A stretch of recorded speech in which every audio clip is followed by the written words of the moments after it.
Parta Papa congratulations. General Hospital spoilers. Kelly Monaco signs 2-year contract.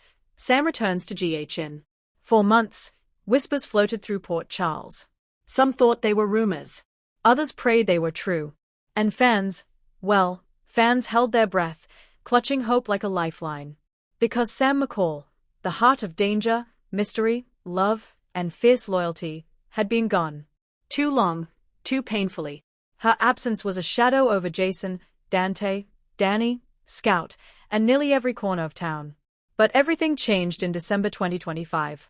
A breaking announcement shook the GH fandom and electrified the soap world. Kelly Monaco officially signed a 2-year contract. Sam McCall returns to GH in January 2026. Producers teased. Her comeback will reshape 5 major storylines. And nothing in Port Charles will be the same. So what exactly happens when Sam steps back onto the canvas? Buckle in for a thrilling, emotional, twist-filled, creative 4,000-word story imagining Sam's explosive return, the chaos surrounding it, and how every character becomes tangled in her comeback.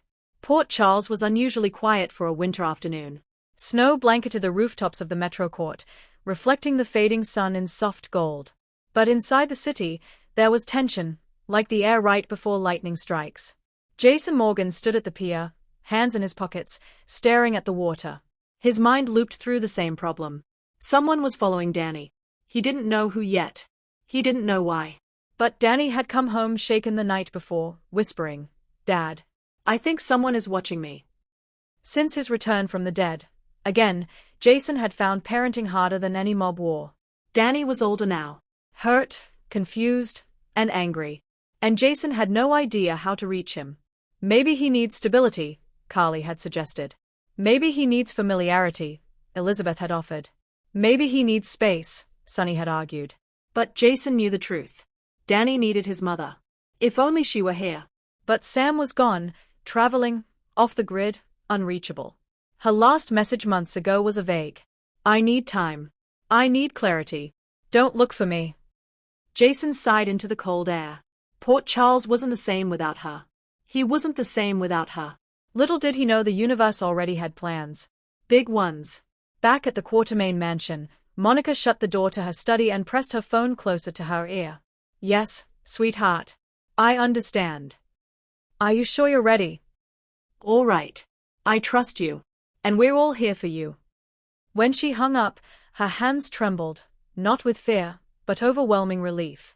Sam was coming home. And she wasn't returning quietly. Monica walked to the window, watching snow fall on the sprawling Kew estate.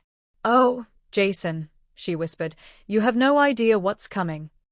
Word spreads fast in small towns. And in Port Charles? It spreads even faster. Spinelli got the call first, from a very reliable source in a remote secure location with excellent Wi-Fi. His shriek of joy echoed through the PI office. He burst into Kelly's where Maxie, Sasha, Trina, and even Brooklyn were grabbing late lunch. "Fair ladies." A monumental announcement. Spinelli declared, startling half the restaurant. "Spinelli, unless you're proposing, or telling us a Cassadine is back from the dead, tone it down," Maxie groaned. Spinelli grinned. "Sam is returning." Forks dropped. Drinks spilled. Sasha gasped. Brooklyn choked on her iced tea. Max's jaw fell open. "Sam who?" Trina blinked. "Sam McCall, the legend, the icon, the danger magnet," Spinelli babbled. Maxie clutched her heart. "Oh, my God." Suddenly every table buzzed with whispers. Sam was coming home. And the town already felt different. Elsewhere, at the PCPD, Dante Falconeri sat at his desk reviewing files. Exhaustion clung to him like a shadow. Rocco's school had called about more behavioral issues. Leo was having a meltdown at the Quartermains. Lulu's doctors were asking for another family meeting. And his partner was sick. Dante ran a hand through his hair. And Sam. He didn't let himself think about Sam anymore. Not after she'd left. Not after she'd walked out with a soft kiss on his forehead whispering, "I can't be who you need while I don't even know who I am anymore." A knock yanked him from his thoughts. "Falconeri," Jordan said, stepping inside. "We need to talk." This tone, never good. "What's going on?" Dante tensed. Jordan laid a folder on his desk. "We intercepted a threat." "Against Sam." Dante's blood ran cold. What kind of threat? High level. Skilled. International. Jordan swallowed. Someone put a hit out on her. Dante shot to his feet. Where is she? Jordan hesitated. She's on her way back to Port Charles. Dante's heart slammed in his chest. Sam was coming home. But she wasn't coming home safe. 30,000 feet above the Atlantic, Sam McCall stared out the window of the private jet. Her dark hair fell in loose curls, framing tired eyes that had seen too much in too little time. She clutched a thin envelope, a threat that had found her 2 months ago in Greece. A single sheet of paper with one sentence. You can't hide forever. Sam exhaled shakily. Running wasn't working anymore. Avoiding the past wasn't working. The only place she had left to go, the only place she wanted to go, was home. Port Charles. To her kids. To her mother. To her family. And maybe, just maybe, to Jason. But she couldn't let emotion cloud her purpose. Because someone was targeting her. And she needed to stop them before they came after Danny, Scout, or anyone she loved. The pilot's voice cut through the silence. Ms. McCall, we're beginning our descent. Sam leaned back, heart pounding. She was ready. She hoped Port Charles was too. Jason stayed on the pier longer than he meant to. Something in his gut whispered, don't leave yet. He didn't question instincts. They'd kept him alive for decades. A quiet hum in the distance grew louder, the sound of a boat engine approaching. Jason frowned. Harbor Master wasn't expecting anyone. He turned just as a sleek, dark boat cut through the fog and slowed by the dock. A figure stepped off. Black boots. Dark jeans. Leather jacket. Long dark hair. Jason's heart stopped. He couldn't move. Couldn't breathe. Couldn't speak. Jason. Her voice trembled, but her eyes didn't. Sam. She was here. In front of him. Real. Alive. Back. Jason took one step toward her. She took one toward him. But before they could reach each other, a bullet ripped through the air. Jason tackled her to the ground. Sam gasped. And her return became a war. Jason dragged Sam behind crates, shielding her with his body. Are you hit? He demanded. No, Sam breathed, but that shot was meant for me. Jason's jaw clenched. Who's after you? A very long story. He fired a warning shot into the fog, then pulled her deeper into the shadows. Sirens wailed in the distance. Spinelli had probably already hacked the GH street cameras and called the police. But Sam's hands were shaking. Not from fear. From adrenaline. From relief. From seeing Jason again. From knowing she'd almost died before she got to say what she needed to say. Jason cupped her face. Sam. Look at me. Her breath hitched. I've got you, he whispered. And for the first time in months, she believed it. Sam was rushed to GH for evaluation, not injured, but Jason refused to take chances. When she stepped through the ER doors, the reaction was instantaneous. Elizabeth stopped mid-sentence. Finn blinked in shock. Carly froze with a coffee in her hand. Alexis burst into tears. Christina ran and hugged her so tightly Sam nearly toppled over. Sam, oh my God, you're here. You're home. Carly approached slowly. Sam. Her voice cautious, emotional. Carly. Gentle. Neutral.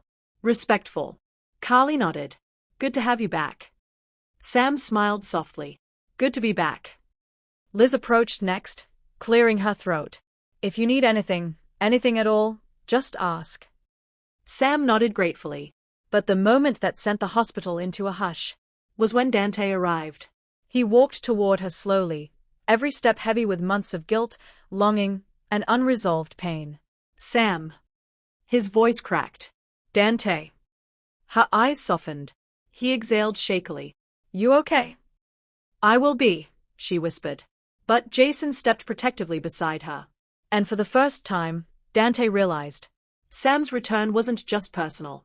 It was complicated. Very complicated. When Sam entered the Quartermain mansion, she barely had time to close the door before. Mom.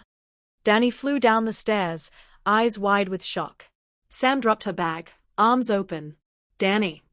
He ran into her arms and sobbed, the kind of sob that came from months of fear and uncertainty.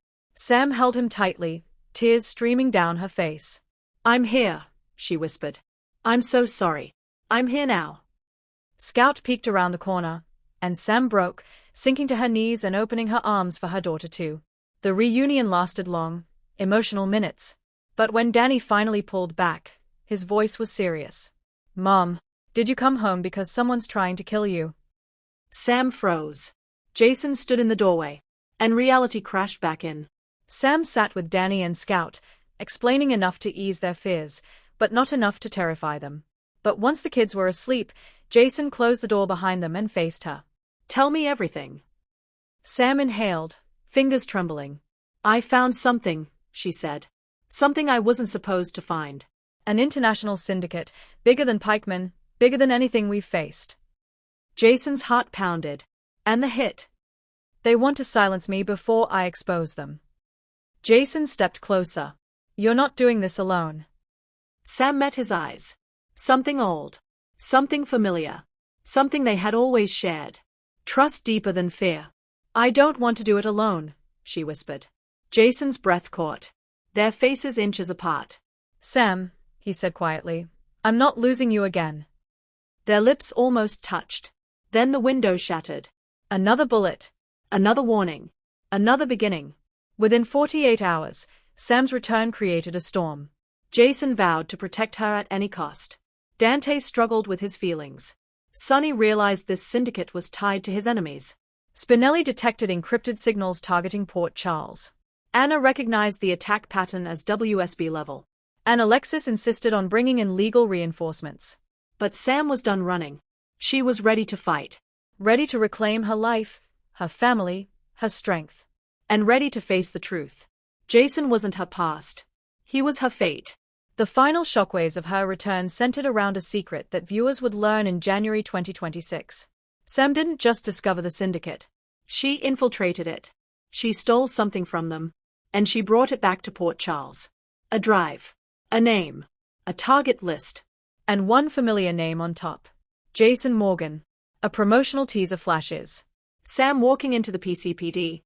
Jason loading a gun. Dante staring between them. Sonny gripping a warning letter. Anna whispering, "This is war." An explosion near Pier 55. Jason shielding Sam. A masked figure watching them from a rooftop. And Sam's voice. "I came home to fight. And I'm not leaving until this is over." Cue dramatic music. Cue fans screaming. Cue 2026 becoming the year of Sam McCall.